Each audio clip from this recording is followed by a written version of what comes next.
This is Rob Tebbutt for Boxing Social. Delighted to be joined here today by the gentleman, Chris Billam-Smith. We're at McGuigan's gym ahead of his bout with Robin Dupree at York Hall on Saturday. How are you, Chris? I'm very well, thanks, Rob. Good. I'm very well too. Thanks for asking. Oh, that was my next question to you. How are you, Rob? I'm very well, thank you. Very well. So yeah, been a while since I've sat down with you. Got yourself a fight this weekend. Robin Dupree, Commonwealth title eliminator. Talk to me about that. Yeah, it's a great opportunity for me. Obviously, he's known on the British circuit, which is good as a British name. There's a yardstick there because obviously he's boxed Luke Watkins for the Commonwealth title. So and I was there for that fight, and he poses a threat. But yeah, I'm looking forward to the fight. Obviously, it's a different sort of style than I've boxed so far as a pro. He's a mover, and he can box well. He's quite awkward and stuff. So. Yeah, I'm looking forward to it. Sorry. That's Shane McGuigan playing around off camera. We'll just carry on because we're professional. That's fine, no problem. So last time you were in the ring, it wasn't against a mover. You went hell and back again for 8 rounds. Quite a different proposition you're facing this time. So how has training camp been different? What have you taken from that, if anything, going into a fight against Robin Dupree? Well, I didn't actually know too much about him last time, before the last fight, so you sort of just focus on myself, where this time we got a bit more of a game plan. It's more of a thinking fight, I think, because last lad came to just, come forward fighter, so he's a bit one-dimensional, whereas, Robin's a bit more awkward and poses more of a threat in boxing terms. So it's been slightly different, still keeping the intensity quite nice and high, because obviously he starts quite fast, so it's just making sure that we're switched on from the go. Something I was speaking to Shane about. I mean, I've seen bits of you in the gym. I've obviously watched you fight, watched you at public workouts. Today you seem to be punching harder. Is that something that you feel that you're developing? Yeah, definitely. I think I've shown that as a professional already. The placement on the shots, but definitely the power is definitely coming in, and that's down to Shane and the biomechanics of the way he teaches you how to punch. So my strengths, getting there as in strength sessions and stuff like that, but it comes more down to biomechanics than how much weight you can lift. You look at Okolie, for example, he's a bantamweight and he's icing people out. So and Shane's getting the biomechanics right. So yeah, I've got him to thank for that, and the power's definitely increasing. From one deadly power punching bantamweight to another, Lee McGregor challenges for the Commonwealth title this week. Do you like what I did there? Challenges for the Commonwealth title this week against Thomas Asomba, your stablemate. You see him in the gym every day. Quite a good step-up fight for somebody who's only had 4 professional bouts. What do you make of that? Yeah, it's a big step up. Asomba's, I remember him in the amateurs always doing well in the ABAs. His name was always there in the last 8 or last 4 of the competition. So he's much better than his record suggests, and Lee knows he's in for a hard night's work. But Lee's talent he's great to watch sparring. I watch him every spar, and he's so talented. And Lee will go on to much bigger things after this Commonwealth title win. So he looks to get that strap, and I believe another Scottish lad has got the British title. So that'd be a great fight next for Lee, I think. But yeah, he's great to watch, and he's a quality operator, and he's so young still, and he's got so much learning to do. So it'd be a very, very interesting journey that starts with the Commonwealth title as such on Saturday night. That's kind of one of the most appealing things about coming down to the gym, other than seeing you, of course, is you guys. You're always sort of challenged very early in your careers, not in a kamikaze kind of way, but you're always given good fights to progress. When you look at Lee McGregor challenging for a Commonwealth title after 5 fights, Josh Taylor boxing Victor Postol after just over a dozen fights, does that spur you on, or do you try and just keep it to yourself in a sense of just being on your own journey and focusing on what you're doing? It's the expectation that the team and Shane puts on us is to learn quickly and progress quickly. We've got short careers, so we've got to do as well as we can in those careers, and it's when you've got people like Lee in the gym improving at such a fast rate, and he's so young and fresh, I've got to go and do the same thing. So yeah, it spurs you on to just, because everyone's constantly improving, and bar is constantly getting raised, so you've got to keep up. You know, we've got so much talent in the gym, and we're pushed to do you know, longer fights early on. So obviously this is my first 10 rounder. In my 7th fight, Lee's doing I think his last one was a 10 or 12 rounder. So yeah, so that's early on. Obviously Josh Taylor won the Commonwealth title in his 7th fight. Chantel's done 10-2s from early on. So yeah, we're pushed, you know, and we're pushed early, but that's the best way to be in the sport. I think you can get stale if you hang around for too long at a certain level. Always boxing, you know, people with losing records, and you've got to, you know, these are the fights we all want. You know, Lee's in there with a live opponent. I'm in there with a lad who's only lost once, and obviously the rest of the gym speak for themselves. The likes of Luke Campbell and Josh Taylor and George and Chantel, and they've already, you know, me and Lee are at a similar stage in that sense that we're both boxing around that Commonwealth level. And the rest of them are on sort of looking for world titles as soon as possible. So yeah, it's just like I said, it's just the bar's constantly raised in the gym. You have to keep up, otherwise you'll be out. So you know, I think we all get on well, and it's not written down or said to us that you've got to do this, you've got to do that. It's not that sort of gym. It's a good atmosphere, but if you don't pull your weight, then I can imagine them definitely sitting down and having words. Now we're going to come on to this later, but as you've just mentioned him, George Groves, somebody I know that you're very close with as a sparring partner, but also as a gym mate and as a friend, lost his WBA super middleweight title against Callum Smith a couple of weeks ago in Jeddah. Just your thoughts on that fight? Yeah, it was a close fight. I thought going into the 7th round, I thought I had it a draw going into that round. I had 3 rounds apiece. It was a hard fight to watch. I was watching it at home. Me and my girlfriend watching it at home, and yeah, then obviously the finish came, and then for it to be I thought it was actually the headshot, which it sort of got caught again on the top of the head, but it was obviously the body shot. And George has always said, I know he said it afterwards.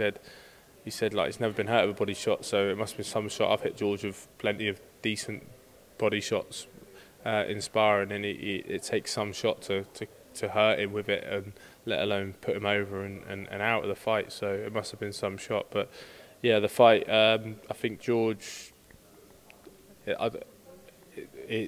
wasn't his best night performance. It wasn't his worst. It was far from his worst. But yeah, that's boxing. You know, that's all it takes is one shot, and the left hook that started it all was a good shot. Yeah, and I was absolutely devastated for him. But I don't know what he's doing next. I haven't actually spoke to him or seen him since the fight. Obviously, I spoke to him and said hard luck, etc. But so whatever he does next is down to him. But regardless of what it is, whether he moves up to light heavy or he goes again at super middle for De Gale or Eubank winner, if that happens, or he retires, then he's had a great career and he's achieved so much in the sport, more than most British people will. He's got his health intact. He's won a world title. He's earned decent money, so it ticks all the boxes. He's got a family at home, so all those things I guess he'll have to consider now. But yeah, it was a hard fight to watch. No, I appreciate that, and I'm going to ask you the same question as I asked Shane, and it's more out of a general wondering than anything. I know that you guys are very close, and feel free not to answer it. But what would you like to see George do next? I don't know really. I wouldn't mind it if he chose to retire. Obviously, I was a fan before I knew George, and then getting to know him, like I just said, in that he's achieved so much. Is he going to achieve anything else, or he's, you know, a lot of people are saying about the De Gale fight, but has that got much in it? Obviously, there's a payday in it, but you beat De Gale, and you'd have to chin him to better the last time you beat him, and which I do believe George would, but or he could go up to light heavy and become, you know, aim to be a 2-division champion. But I don't know. Maybe if I'd probably say retire, because from my point of view, he's achieved so much. But then he'll know what's best for him. He'll know what he's got left. And I know that George won't go into a camp thinking I'm going in half-assed as such and thinking, oh yeah, I'll just fight again. He'll if he wants to fight, he'll fight, you know, rather than, and if he doesn't feel up to it, I think he'd retire. So, you know, I'm interested in it as a friend and as a fan of the sport and George. So it'd be interesting to know what his next move is. Just lastly, in a couple of weeks' time, mutual opponent of Robin Dupree, or I don't know how that works, it's probably wrong. Luke Watkins is fighting Isaac Chamberlain, is what I'm trying to say. Just your breakdown on that fight. I know that you have limited experience with both guys. Yeah, I sparred Luke a lot as an amateur. I haven't sparred him since I've turned pro. I sparred Isaac a couple of times in here. Yeah, it's a good fight. I think fair play to both of them. They're coming off the back of losses against Okolie. A lot of people wouldn't go into that fight, so I think fair play to both of them for taking a fight which a lot of the public see as a 50-50 fight. Isaac's very, very tricky and hard to hit clean, so can he fiddle his way to a points win? I think I'd have to favour that. But I like Luke. Luke's a good lad. We've become friends over the years, because obviously for the sparring and stuff, and he's a top lad. And Luke's got the punch power to finish the fight. So it's interesting. It's an interesting fight, and I'll be keeping a close eye on it because they're both potential future opponents for myself. So yeah, it's a great fight. It really is a 50-50. I think if Luke can catch him, he can get him out of there. But then Isaac's shown he's got a decent enough chin. He took some shots against Okolie, so you've got that to consider as well. But Isaac's very fiddly and hard to hit clean. I think that's why Lawrence struggled to get him out of there in their fight. But yeah, it's a great fight. And like I've said, I had an interview earlier, and somebody said about the domestic cruiserweight scene, and everyone's fighting everyone, which is, in most divisions, it's probably the best division for it domestically. Everyone around the top 15 are all fighting each other, whereas you look at all the other divisions, and I'm not sure if they're doing that. So it's a great division to be involved in. Now, we've mentioned Lawrence Okolie. Last time we saw him in action was against Matty Askin. Probably fair to say it's not the best fight I've ever seen. What did you make of that fight, and kind of how do you sum up kind of what went wrong there? Because that was a bad fight. Yeah, it wasn't easy on the eye. Lawrence is doing what he's doing to get the win, and he's throwing his shots and smothering. It's been done before. You know, it's the same sort of game plan as what Klitschko used a lot of the time, was keep it long, and you get too close and they'll just lean on you and smother you, and it's that sort of game plan.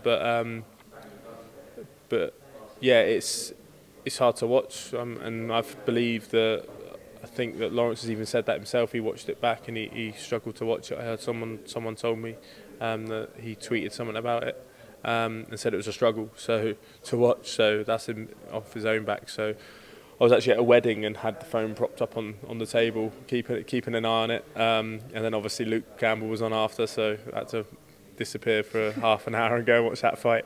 But it's right. It's one of my best mates. He understands. But yeah, it was an awful fight, and it wasn't easy to watch. And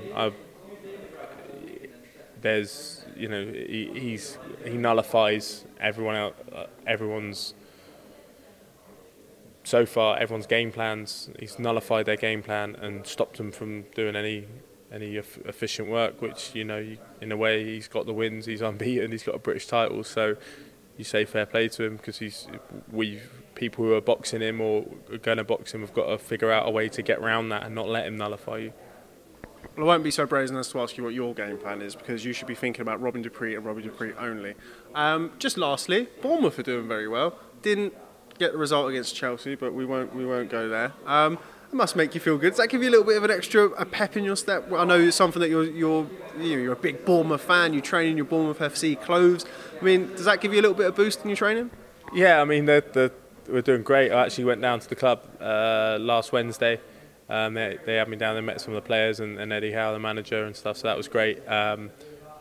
They were doing great. Currently looking like something special could happen, but we'll see by the end of the season. It's early on, it's early doors, but I think the morale's high in the team. Little slip up against Burnley the other week, but we rectified that with 2 wins since. So yeah, it's been good. International break this weekend, so hopefully some of the players come to the fight. Seeing as some of them won't be playing, but yeah, no, they're doing great, and we've got be obviously after the fight. I'll be looking to get to a few more games. I think we've got a midweek game as well, so I can go get along to that. Okay, well, Chris Billam-Smith, always a pleasure sitting down and speaking with you. Look forward to catching up with you tomorrow at the weigh-in, and if not, I will see you on Saturday night at York Hall when you take on Robin Dupree. Cheers, Rob. Thank you. Thanks for your time.